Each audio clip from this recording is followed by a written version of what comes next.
ప్రస్తావించి విడిచిపెట్టేస్తాను. చాంపేయ గౌరార్ధ శరీరకాయ. శంకరాచార్యుల వారు ప్రారంభం చేస్తూ అమ్మవారి యొక్క బట్ట రంగుని లేదా అమ్మవారి యొక్క రంగుతో మొదలుపెట్టారు. అమ్మా, నువ్వు సంపంగి పువ్వు రంగులో ఉన్నావమ్మా. సరే, బాగుంది కానండి, మీరు ఇప్పుడే ఏమన్నారు? శివుడి గురించి మాట్లాడితే ఆవిడ సంతోషిస్తుంది అన్నారు కదా.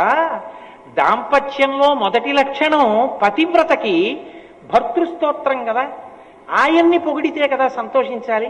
మరి శంకరాచార్యుల వారు అమ్మవారి రంగుని వర్ణిస్తూ ఎందుకు మొదలెట్టారు? ముందుకి కర్పూర గౌరార్ధ శరీరకాయ చాంపేయ గౌరార్ధ శరీరకాయై అని కదా ఉండాలి శ్లోకం. మరి ముందు అమ్మవారిని పొగుడుతూ ఎలా మొదలెట్టారు? దాంపత్యంలో ఎక్కడైనా ఇంటికి వస్తే మొట్టమొదట ఆ ఇంటి వైభవం ఎక్కడిది అంటే యజమాని కీర్తింపబడేవాడై ఉండాలి. యజమాని